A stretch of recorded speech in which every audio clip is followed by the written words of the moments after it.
The dust-filled streets of Ouagadougou came alive with the sirens of security vehicles. The crowd gathered in the village square was eagerly waiting to see the convoy of Burkina Faso President Ibrahim Traoré, the opening of new agricultural projects in the Kongoussi region was surrounded by security measures like the area had never seen before. From among the crowd, an elderly woman tried to push forward, holding up a faded photograph. Security officers immediately moved to block her. "Please, I just want to show him this photo," said the woman, her eyes shining with tears. As the security chief gently redirected the woman, the window of the black car at the front of the convoy rolled down. Traoré's sharp eyes had spotted the woman and the photograph in her hand. "Stop," Traoré said, raising his index finger.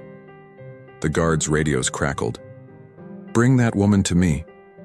The elderly woman, about 70 years old, her face etched with deep marks from the African sun, but eyes still, young and bright, was guided toward Traoré's car. Her hand was trembling. Traoré stepped out of the car. Surprised murmurs rose from the crowd. The head of state rarely broke protocol during official processions. "May I see the photograph?" said Traoré, approaching the woman. The woman extended the photo with trembling hands. In the yellowed, worn-out frame, a thin, frail boy was smiling in front of a bakery. Next to him stood a younger version of this elderly woman. The boy was holding a freshly baked loaf of bread. Traoré's gaze froze. His fingertips touched the photograph, and he shuddered as if struck by electricity. Behind the foggy veil of time, the years of hunger came to life in his mind. 1998, when drought ravaged Burkina Faso, when thousands of families battled hunger and misery. "Aunt Amina," said Traoré, his voice catching in his throat. The woman's wrinkled face lit up. "You remember me, little Ibrahim?" Instead of answering, Traoré embraced the woman. A confused murmur rose from the crowd. The security guards looked at each other, unsure what to do. "I wouldn't be here today if it weren't for you," Traoré whispered. When he pulled back, his eyes were moist, but his voice was now resolute. He turned to his assistant. "Pierre, we're changing the schedule. Aunt Amina will be my guest at the palace." "But Mr. President," Pierre said, anxiously checking his watch, "the delegation is waiting and—" "They can wait," Traoré said firmly. "Can't they wait as long as two childhood friends?" Amina shook her head, concern in her eyes. "What business do I have at the palace, little Ibrahim?" "I'm just a baker," Traoré smiled, taking her calloused hands in his own. "You're not just a baker, Aunt Amina. You're a lifesaver." The marble corridors of the palace echoed with surprised glances and whispers. Aunt Amina, in her simple village clothes, seemed to shrink among the magnificent walls. Traoré didn't leave her side, supporting her at every step. "Who is that in the painting?" asked Amina, pointing to a large portrait on the wall. "Sankara," said Traoré, his voice lowering with respect. "Thomas Sankara. During the days when I worked in your bakery, you used to tell us his stories. Do you remember?" Amina nodded. "Yes. Every evening when we closed the bakery, I would tell you and the other children about our heroes." Traoré drifted into thought. Back then he was a skinny 10-year-old.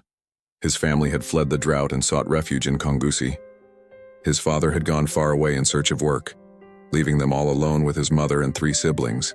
With their stomachs growling from hunger, he had found work in Amina's bakery, carrying wood, sweeping floors, sometimes delivering bread. In return, he received a loaf of bread every day, which he shared with his family. "Without those loaves of bread, I might not be here today," said Traoré as if talking to himself. Aunt Amina waved her hand in a modest gesture. "You were a hard-working child, Ibrahim, and there was a fire in your eyes. I knew you would do great things." From the terrace overlooking the palace's magnificent garden, the late afternoon sun was gilding the red soil of Burkina Faso. Pierre approached them. "Mr. President, preparations for tomorrow's reception are complete. However, you need to make some changes." Traoré looked at Pierre thoughtfully. "No, we won't make changes. We're completely changing the program." Pierre's eyes widened. "But, Mr. President," the ministers, the ambassadors. This reception is now in honor of Aunt Amina, said Traoré, his tone leaving no room for argument. And we're also changing the guest list. Invite the children from the orphanage in Kongusi. Pierre's mouth remained open in shock, but he couldn't object. He nodded and withdrew. There was confusion on Aunt Amina's face. Ibrahim, is this right? Won't you offend important people? Traoré held the woman's hand. I am inviting important people, Aunt. And in your honor, I'm establishing a fund, Aunt Amina Humanitarian Aid Fund, a fund that will support hungry children in our country. We'll also build a bakery in your name at the orphanage in Kongusi. Amina's eyes filled with tears, and she brought her trembling hands to her face. I just gave a loaf of bread, Ibrahim. Sometimes a loaf of bread can change a life, Aunt, said Traoré, with deep gratitude in his voice. And you didn't just give me bread. You also gave me hope. The next evening, the palace's grand dining hall was filled with unusual guests. 20 children brought from the village sat around the table, their eyes wide, examining their surroundings. Aunt Amina, in the village's finest clothes with a colorful scarf on her head, was at the head of the table. When Traoré entered the hall, everyone stood up. He was holding a shiny metal box. Today, he said, addressing those in the hall, we haven't gathered just for a reception. We're here to honor a true hero of Burkina Faso. Turning to Aunt Amina, he took out the medal from the box. This is our country's highest civilian honor. It's given for extraordinary citizenship services, and I can't think of a more worthy recipient than you, Aunt Amina. During the ceremony, the country's national television cameras were also present. Traoré wanted to tell Amina's story to the entire country. He wanted to show how a simple act of kindness could create great changes. Throughout the meal, Traoré talked about the old days, the years of hunger, the time he spent in Amina's bakery. The children listened curiously. The leader of the country was once hungry and hopeless like them. Do you remember, Aunt? Said Traoré, his eyes gazing into the distance. One time I fell asleep behind the bakery, and you wrapped me in a blanket and kept me with you until morning. Amina smiled. It was very cold that night, and you were so small you were having tremors. And you told me a story. You told me about the brave warriors of Burkina Faso's ancestors, how they never lost hope even in the darkest times. You've become like them, Ibrahim, said Amina, with pride. At the end of the night, Traoré got into his car to take Amina back to her village.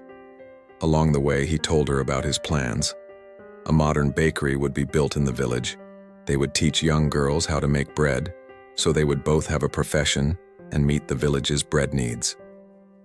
When they arrived, at the village, all the villagers had gathered in the square, preparing an enthusiastic welcome with drums and flutes.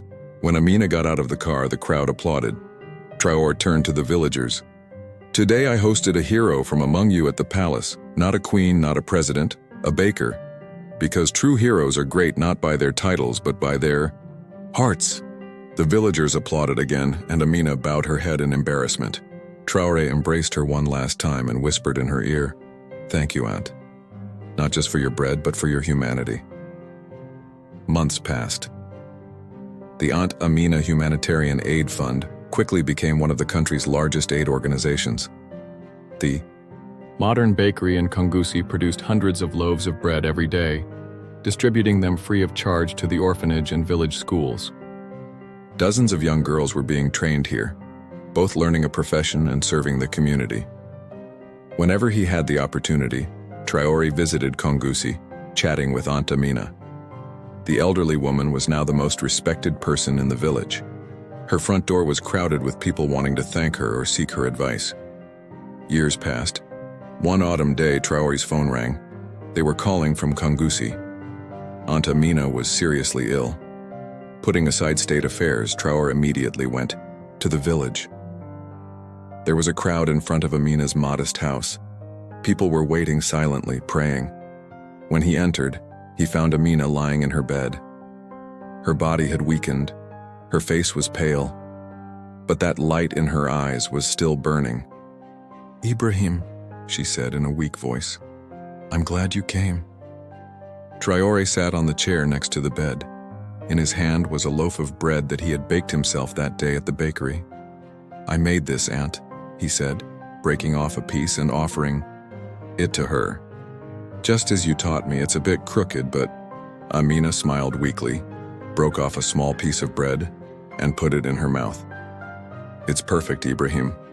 You were always a good student." Traoré held Amina's hand, sitting beside her for hours. The elderly woman occasionally opened her eyes, smiled, then drifted back to sleep. As the night progressed, Amina suddenly opened her eyes. "Ibrahim promised me something," she said, her voice almost too faint to hear. "Anything, Aunt. You'll always give bread, won't you, like me? To those who are hungry." Traoré nodded, his eyes moist.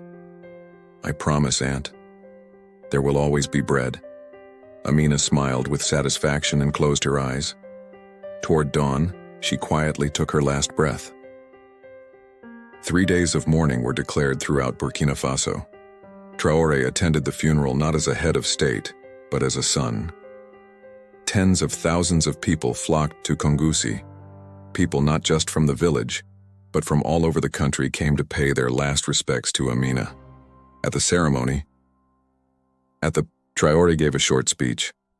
"Some people enter history books, others enter hearts. Aunt Amina was among those who entered hearts. Her legacy will live on in the bakeries we build, the children we feed, and the values she taught. She showed us that sometimes the simplest actions, like giving bread to a child, can create the deepest changes." Today, every year in Burkina Faso, Aunt Amina Day is celebrated. On this day, people give each other bread, help those in need, and remember the power of simple kindnesses. And every year on that day, President Traoré goes to the bakery in Kongoussi, bakes bread with his own hands, and distributes it to the children. Because he never forgot. Sometimes a loaf of bread can change a life. Sometimes a simple kindness can change the fate of a nation.